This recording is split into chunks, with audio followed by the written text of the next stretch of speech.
Each year, the United States Forest Service and National Park Rangers document thousands of missing person cases across America's vast wilderness areas. But what few civilians realize is that a staggering percentage of these disappearances occur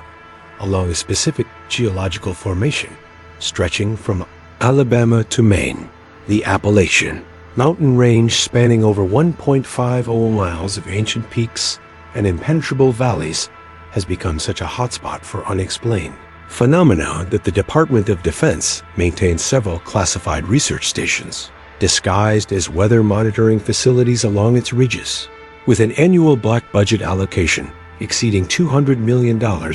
dedicated solely to investigating what military intelligence refers to as geological anomaly incidents.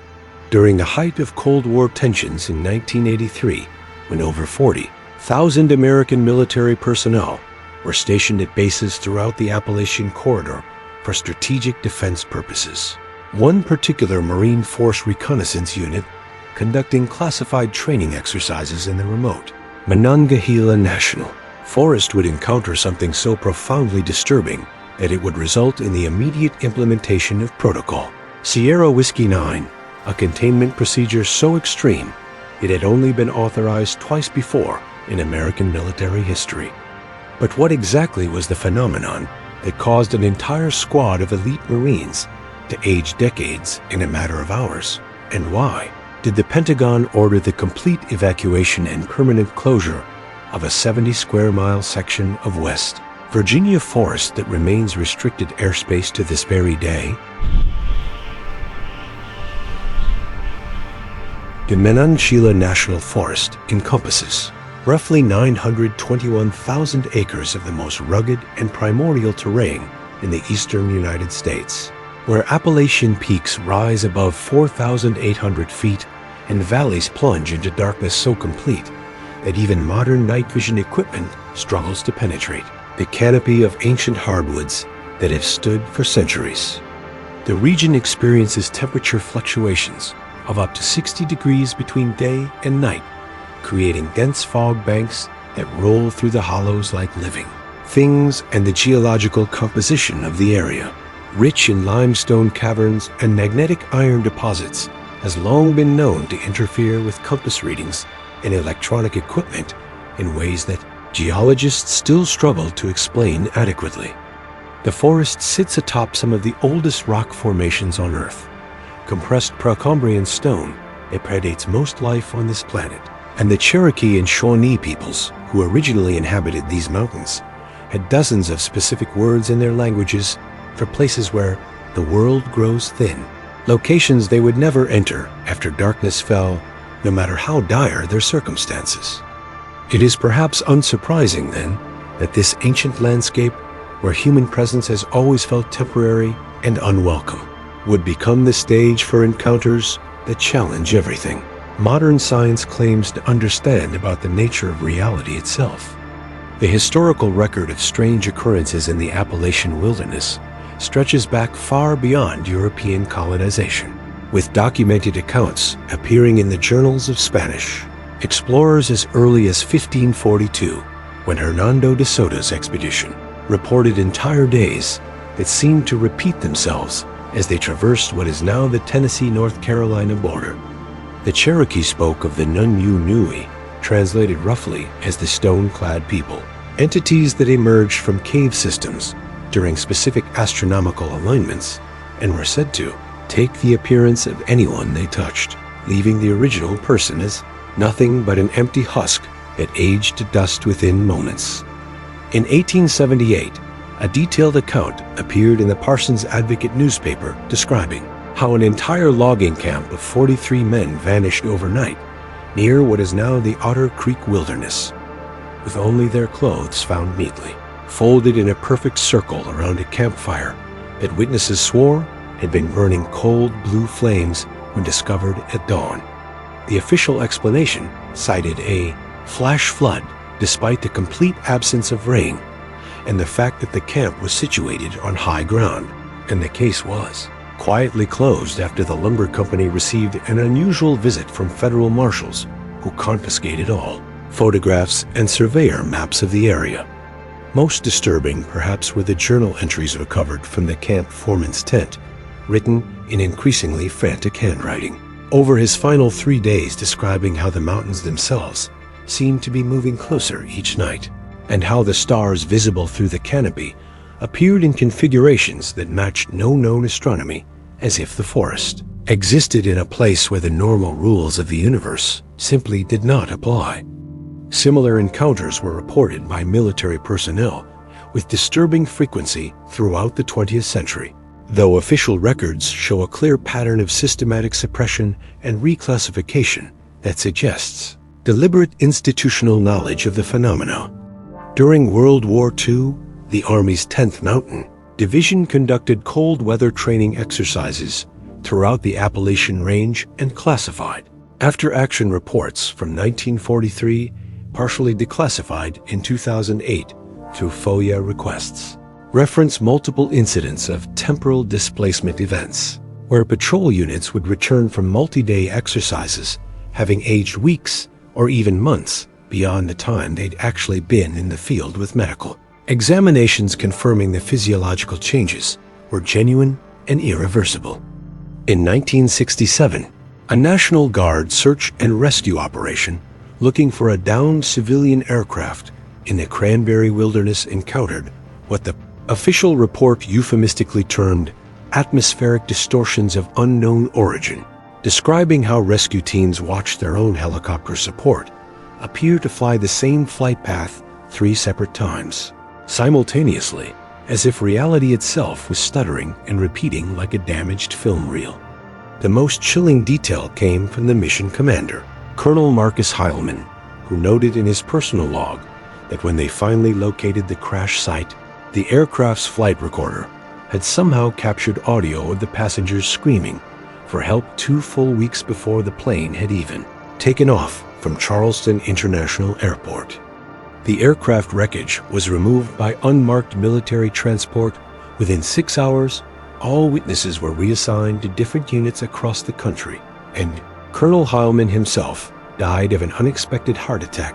just 3 months later at the age of 38, despite having no prior history of cardiac issues and having passed his annual physical examination with perfect marks only weeks before his death. October 23, 1983, 03:45 hours, Staff Sergeant Dylan Matthias Creech Calcine Ironside led his 6-man force reconnaissance team through a sector of the Monongahela designated as Training Zone Falcon 7, a 40-square-mile tract of wilderness that had been temporarily closed to civilian access for what the Forest Service had been told were routine military maneuvers. Creech was a 12-year veteran with 2 tours in Lebanon under his belt, a man whose service record showed the kind of unshakable composure that made him the natural choice to lead classified exercises, testing new long-range patrol techniques in hostile terrain, and his team consisted of hand-picked specialists who trained together for 8 months, specifically for this deep penetration reconnaissance work. Corporal James Snapshot Valdez handled navigation and communications. Lance Corporal Robert Preacher Hawthorne served as the unit's medical specialist and had an unsettling habit of quoting scripture at inappropriate moments. And Private First Class Andre Comet Washington was their youngest member at 22, but had already proven himself as the best natural tracker Creech had ever worked with in his entire career. The temperature had dropped to 38 degrees as they moved through a ravine thick with mountain laurel and rhododendron, their breath creating small clouds in the beam of their red-filtered flashlights. And the original plan had been simple enough. Insert at midnight, establish an observation post on a ridge overlooking the Shavers Fork River Valley, maintain radio silence for 72 hours while documenting wildlife patterns that could indicate enemy movement in a real combat scenario, then extract at a designated landing zone 6 miles north. Everything had proceeded according to protocol until Washington suddenly froze mid-step and raised his fist in the standard signal for the team to halt, his head cocked at an angle that reminded Creech of a dog hearing something in a frequency range humans shouldn't be able to detect. And when the sergeant moved up beside him to ask what was wrong, Washington simply pointed into the darkness between the trees and whispered, "Sir, the fog is moving wrong." At first, Creech didn't understand what his scout meant, because fog didn't move right or wrong. It simply drifted according to temperature gradients and air pressure, like any other weather phenomenon. But as he stared into the hollow below their position, he began to see what had triggered Washington's instincts. The mist that filled the valley wasn't behaving like normal condensation at all. Instead, it seemed to be flowing uphill against the natural topography, moving in thick tendrils that wound between the tree trunks with what looked disturbingly like purpose, like something alive and hunting. Valdez pulled out his compass to check their bearing and immediately swore under his breath, tapping the instrument with his finger as if it were malfunctioning. And when Creech looked over his shoulder, he saw the needle spinning slowly in complete circles, never settling on any particular direction, while their GPS unit flickered between coordinates that placed them simultaneously in West Virginia, Kentucky, and at one point briefly showed their position as being in the middle of the Atlantic Ocean. The radio equipment began emitting a low-frequency hum that Valdez insisted wasn't interference, but rather seemed to be coming from the unit itself, a vibration that Creech could feel in his back teeth. And the temperature dropped another 15 degrees in the span of maybe 20 seconds, so rapidly that frost began forming on the metal surfaces of their weapons, and their breath turned to ice crystals. That hung in the air far longer than physics should allow. Preacher pulled out his Bible and started murmuring something from Psalms, which ordinarily would have earned him some good nature, ribbing from the team, but nobody said a word, because they were all watching the fog,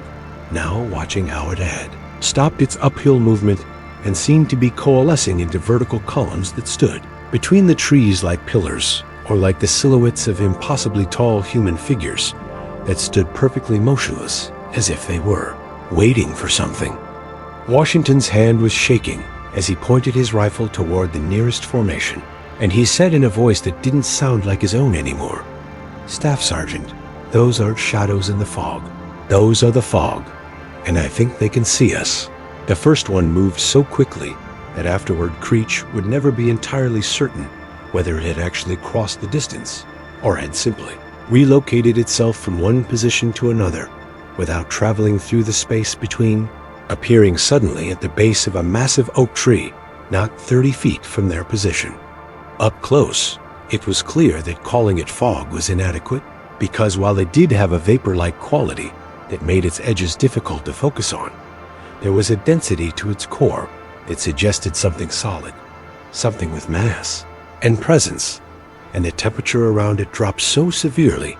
that Creech could hear the moisture in the air crystallizing, with tiny crackling sounds like ice forming on a winter pond. The thing stood approximately 9 feet tall, with proportions that were disturbingly human but stretched and distorted, and where its head should have been,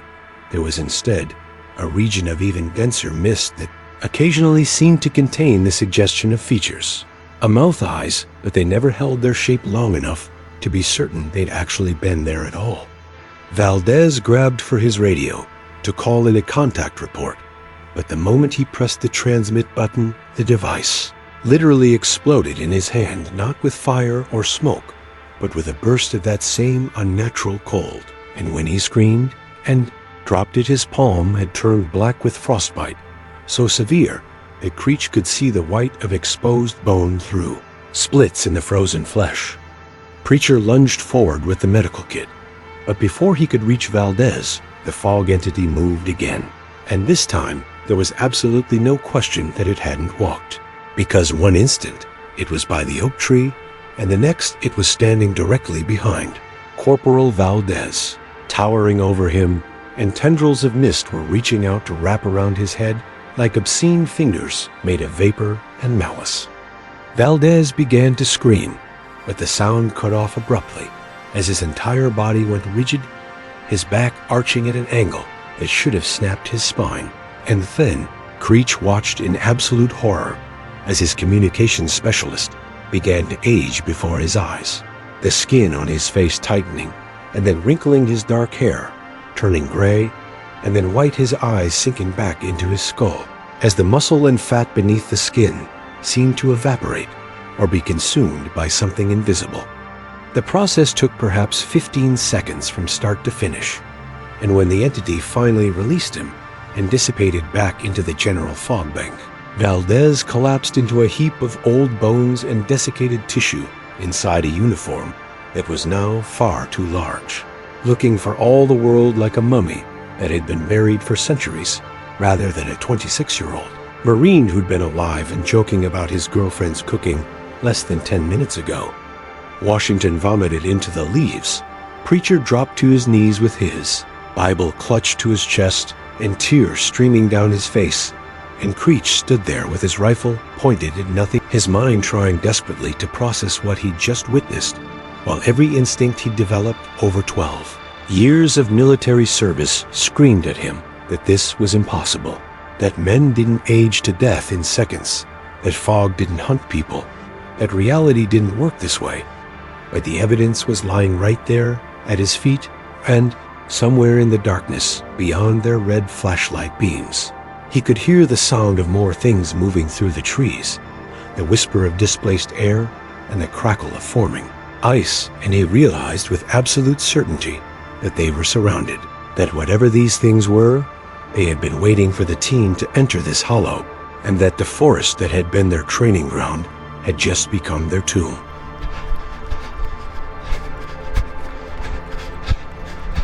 Creech's training took over even as his mind reeled from the impossibility of what he just witnessed, and he barked orders for the team to establish a defensive perimeter facing outward, knowing even as he did,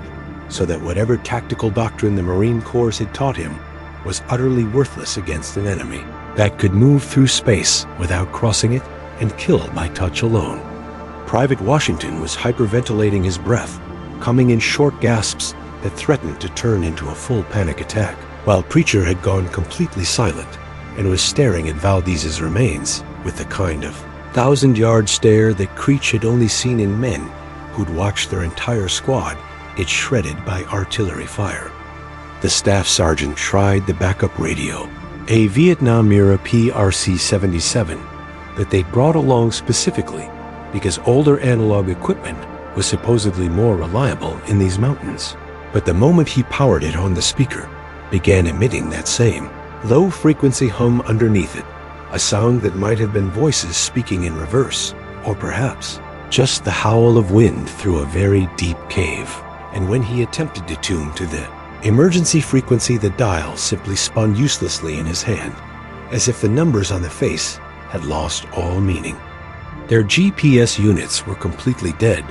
now not just malfunctioning, but showing blank screens despite having fresh batteries installed less than 6 hours ago. And when Washington pulled out his backup compass and map to try to plot their position using traditional navigation methods, he discovered that the compass needle had somehow melted, leaving a small puddle of liquid metal at the bottom of the casing that shouldn't have been physically possible without temperatures exceeding 2,000 degrees Fahrenheit.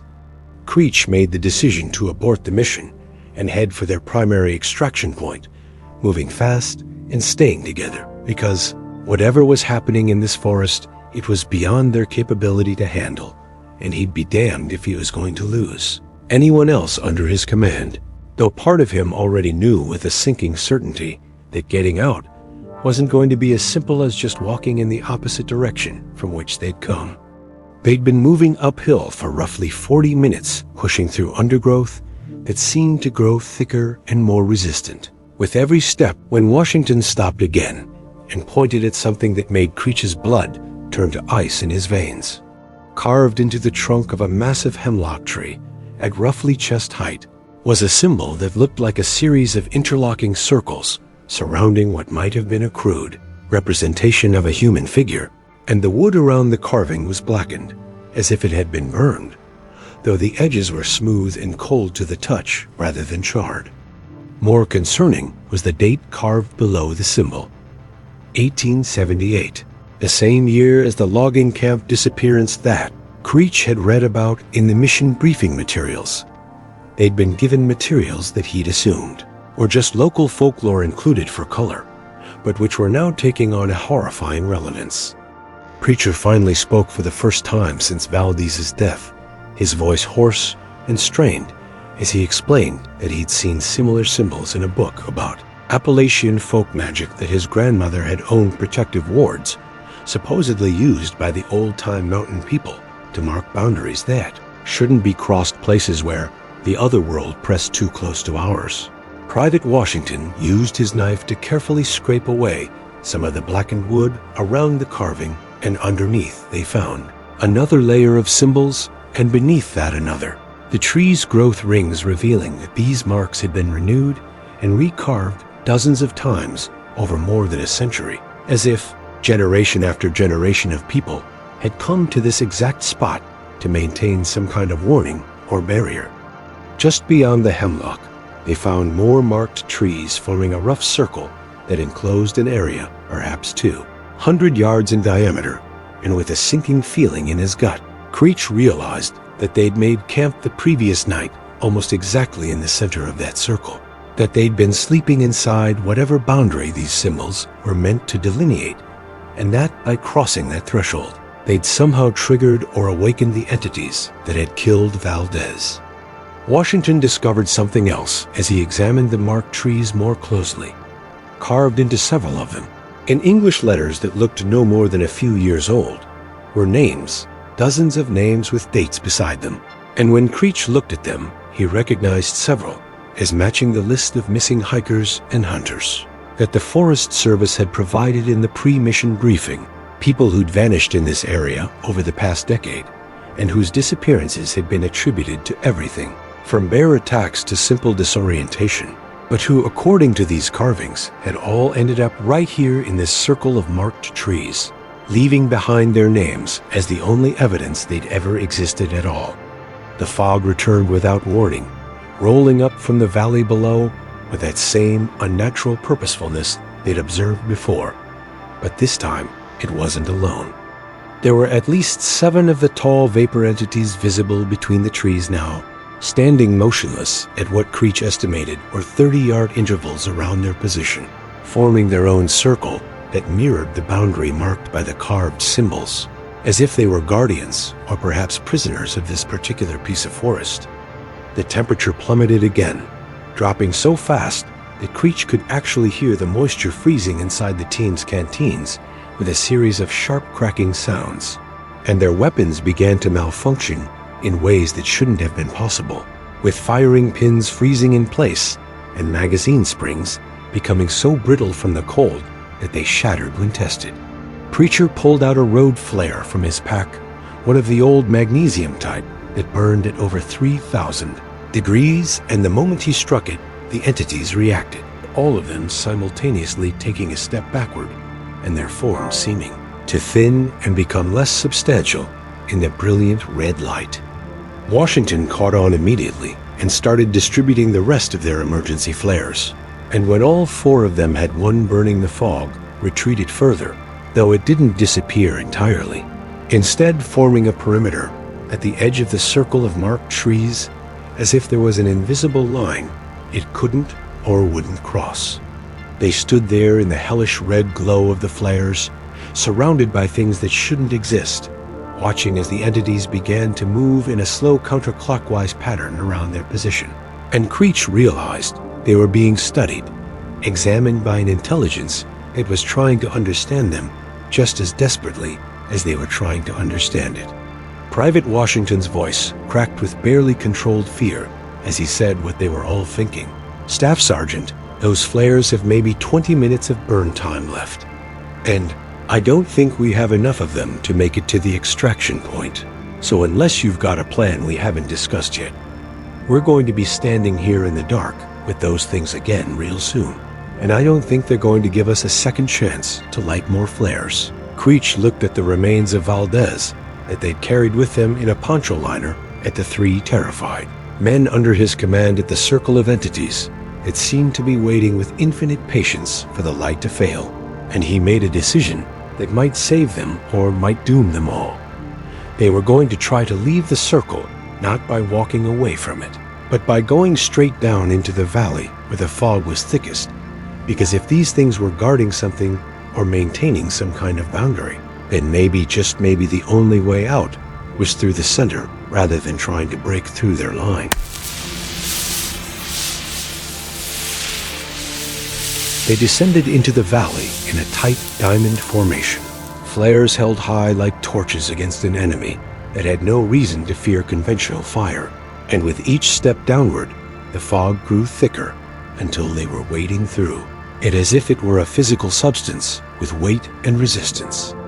The entities followed, no longer maintaining their circle, but instead converging slowly from all directions, their forms multiplying in the mist, until Creech couldn't tell if there were actually more of them, or if the same 7 were somehow appearing in multiple locations, simultaneously, existing in several places at once, in defiance of everything he understood about how reality was supposed to function. Washington was counting down the flare-burn time in a mechanical monotone that barely masked his terror. 15 minutes, Staff Sergeant, 14 and a half. 14.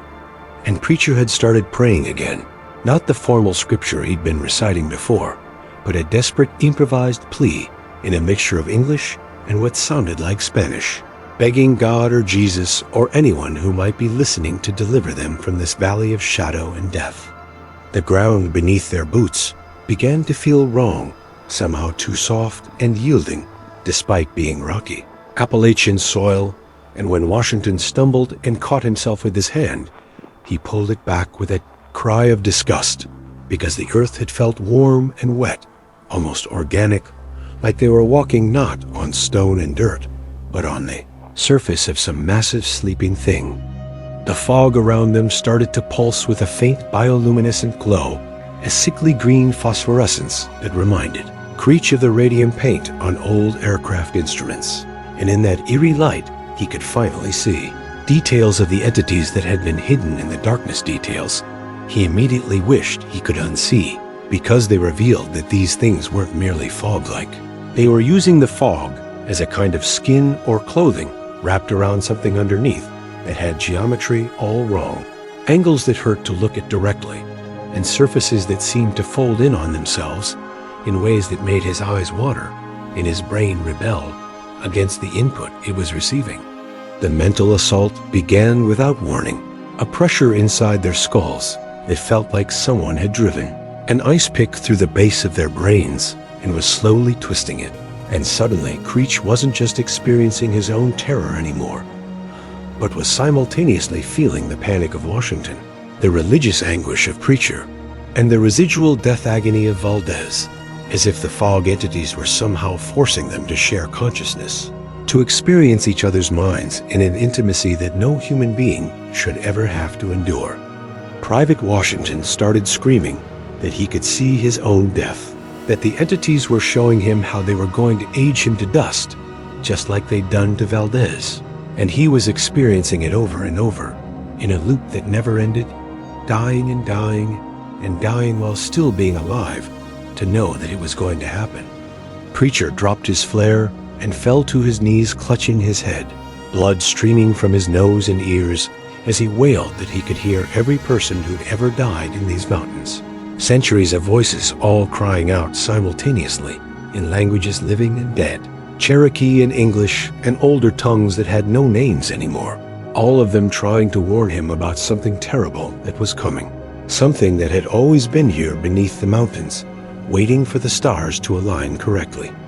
The equipment on their backs began to behave in ways that transcended mere malfunction, with Creech's watch running backward and forward at random intervals, the hands spinning so fast they blurred, while the metal components of their rifles started to corrode and rust before their eyes, as if decades or even centuries of decay were being compressed into seconds.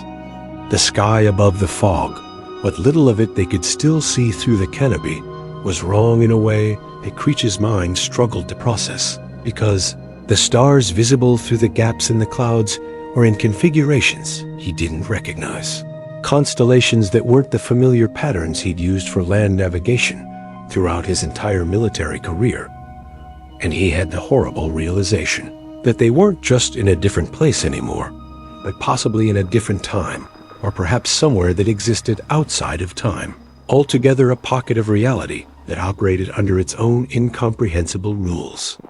The entities stopped their approach when the team reached the absolute bottom of the valley, forming a perfect circle around them at a distance of perhaps 15 feet, close enough that Creech could feel the cold radiating from their forms, like standing next to an open industrial freezer.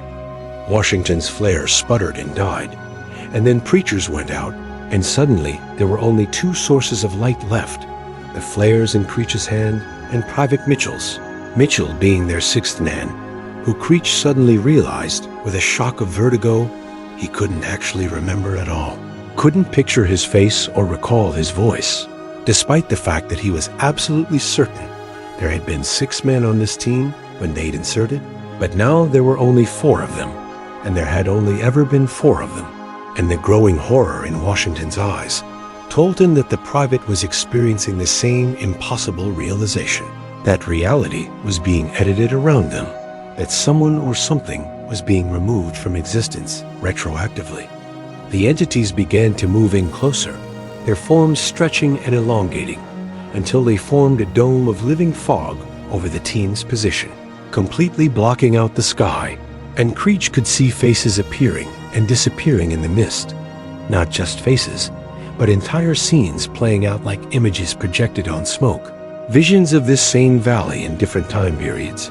He saw Native American warriors fleeing from something in the trees, saw colonial settlers building those marked trees into a circle, saw Civil War soldiers in both Union and Confederate uniforms standing frozen in the same positions he and his team were in now, saw what looked like a logging crew from the previous century huddled together with the same expression of terminal fear, and he understood with absolute clarity that they weren't the first to be caught here, that this had been happening in cycles for as long as humans had walked these mountains, that the entities returned again and again to feed or study, or whatever it was they did, and that no one had ever escaped to tell the truth about what happened in this valley. Washington dropped his rifle and just stood there with his arms at his sides, his face slack with the kind of acceptance that comes when hope finally dies, and Preacher had stopped praying entirely, simply staring up at the dome of entities with tears freezing on his cheeks. Creech's last flare began to sputter, its 20-minute burn time finally reaching its end. And as the red light started to fade, he could see the entities preparing to descend on them, their forms solidifying into something more material and infinitely more terrible. And he thought about his wife back in California, about the daughter he had, who just turned 3 and wouldn't remember him at all when he became just another name on a list of soldiers who died in a training accident. And he waited for the cold touch that would age him to nothing, waited for reality to finish unraveling around them, waited for the end that he knew beyond any doubt was now inevitable and inescapable, because they'd walked into a trap that had been waiting in these mountains since long before his country had even existed, and there was absolutely nothing left to do but experience whatever was about to happen and hope that it would at least be quick. The sound that saved them came from above and beyond the dome of entities, a deep rhythmic thumping that Creech's brain took several seconds to identify as helicopter rotors, except the sound was wrong, somehow too deep and resonant, as if the aircraft were far larger than any helicopter he'd ever encountered. The fog dome rippled and distorted as if something had struck it from outside. And then there was light, not the red chemical glow of flares, but brilliant white phosphorus illumination that burned with an intensity that made Creech shield his eyes even through his closed eyelids. And the entities reacted with what could only be described as pain or fury, their forms breaking apart and reforming frantically as they retreated from the light source.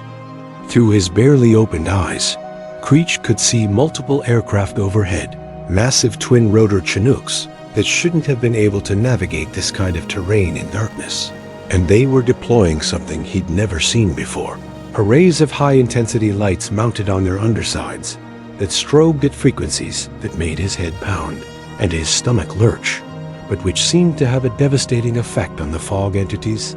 causing them to lose cohesion and scatter into wisps that fled back toward the marked tree boundary. A loudspeaker crackled to life from one of the helicopters, a voice barking coordinates and extraction procedures in military jargon. But underneath the official language, Creech detected an urgency that went beyond standard operations, a tone that suggested whoever was flying those birds had done this before and knew exactly what they were dealing with in this valley.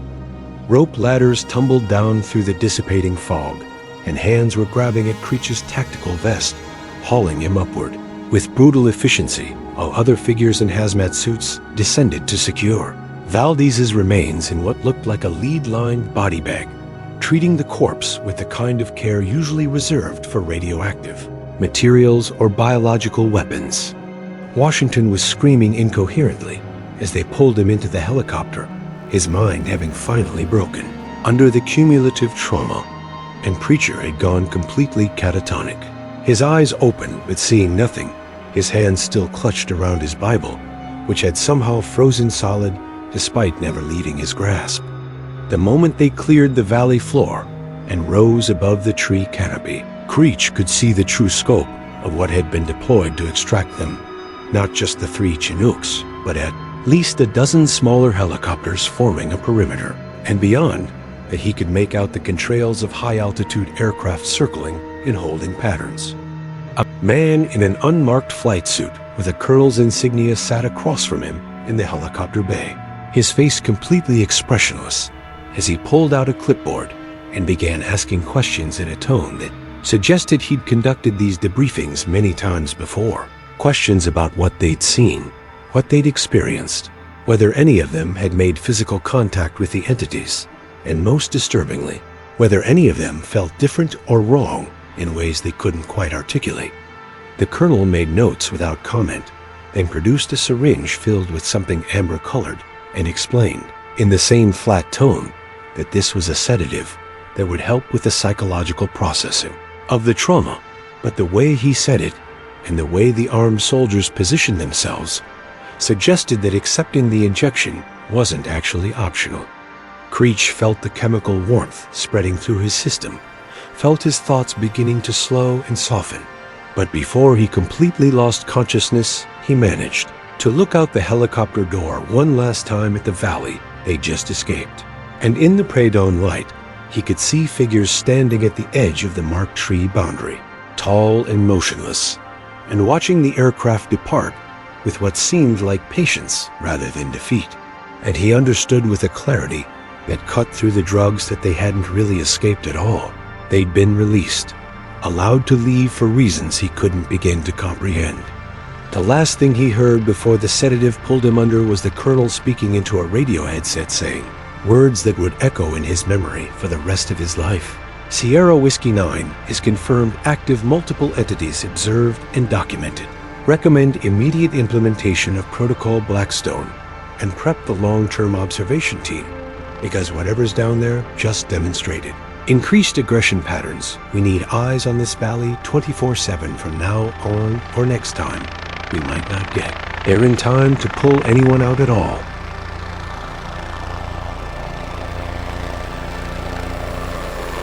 The official after-action report filed with the United States Marine Corps headquarters at Quantico listed the incident as a catastrophic navigation error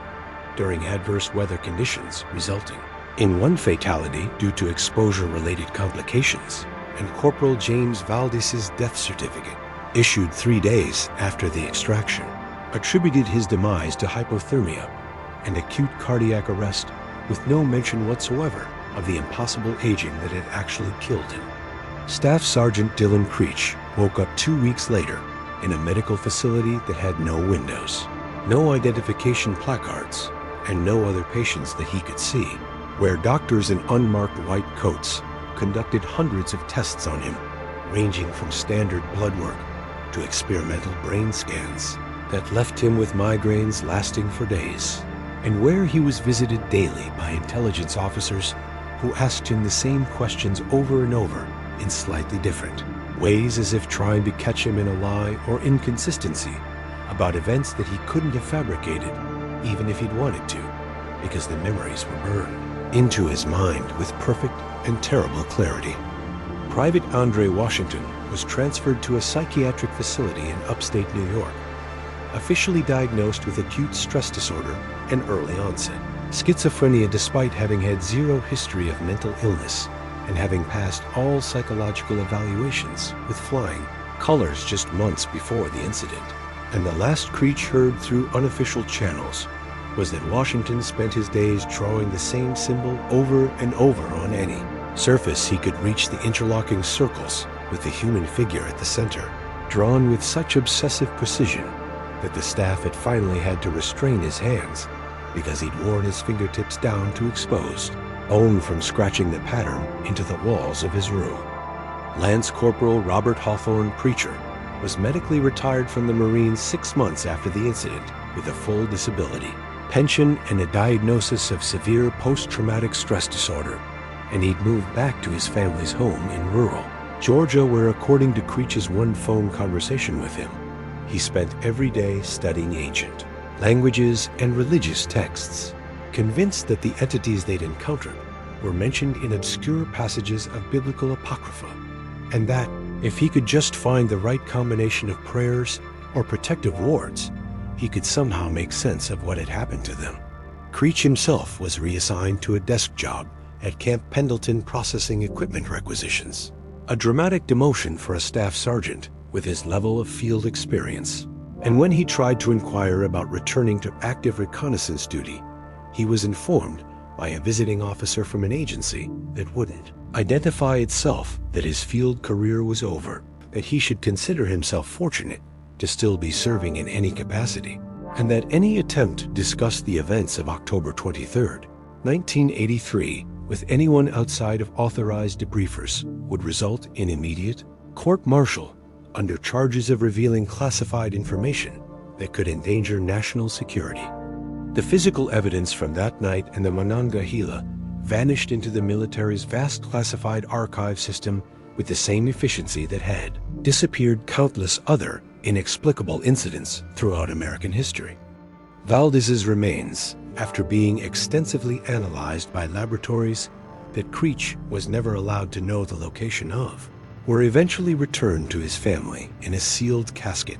with stern warnings that opening it would void the substantial death benefits being provided by the government. And his widow was told that her husband had died heroically during a classified operation that had saved American lives, which was technically true, even if the nature of the threat could never be revealed. The marked trees defining the boundary of that cursed valley were cut down within 72 hours of the incident by a logging crew that worked through the night under military supervision, and the entire area was subsequently designated as a permanent ecological research zone, closed to all civilian access, with regular helicopter patrols and ground sensors that monitored for any kind of unauthorized intrusion. The 3 Chinook helicopters that had conducted the extraction were decommissioned and scrapped within the year, despite having thousands of hours of flight time remaining in their service life, as if someone in the chain of command had decided that even the aircraft that had been exposed to whatever existed in that valley needed to be eliminated to prevent some kind of contamination from spreading. Creech tried once about 5 years after the incident to file a Freedom of Information Act request for any documents related to Sierra Whiskey 9 or Protocol Blackstone, and he received in response a letter from the Department of Defense informing him that no records existed matching those classifications, that his request could not be processed, and that continued inquiries into this matter might raise questions about his mental fitness that could affect his retirement benefits. He took the hint and never asked again, but he started keeping a personal journal, documenting everything he could remember about that night, writing it all down in notebooks that he hid in different locations, because some part of him believed that the truth needed to exist somewhere, even if it could never be officially acknowledged, that the men who died or been broken by what they'd witnessed deserved to have their real story preserved, even if it would never be believed. In the decades since that October night, Creech has watched with a mixture of fascination and dread as the Appalachian region has experienced a statistically anomalous number of missing persons cases, unexplained disappearances that cluster around certain valleys, and hollows with a pattern that he recognizes even if law enforcement agencies seem determined to attribute each incident to mundane causes like animal attacks or simply getting lost in the wilderness. He knows from conversations he's had with other veterans, coded discussions in VFW halls where men who've seen impossible things can speak in, metaphors and implications without saying anything. That would violate their security oaths. That his team wasn't the first to encounter the entities in those mountains, and they certainly weren't the last. That the military has been aware of these phenomena for far longer than his lifetime and has developed protocols not for eliminating the threat but simply for managing it, for containing the knowledge and extracting personnel when possible, and covering up the failures when extraction isn't an option. Don't forget to follow our channel for more military encounters. Hit the notification bell so you never miss our investigations into phenomena that defy everything we've been taught about reality. And subscribe to join our community of truth seekers who refuse to accept official explanations that ignore overwhelming evidence.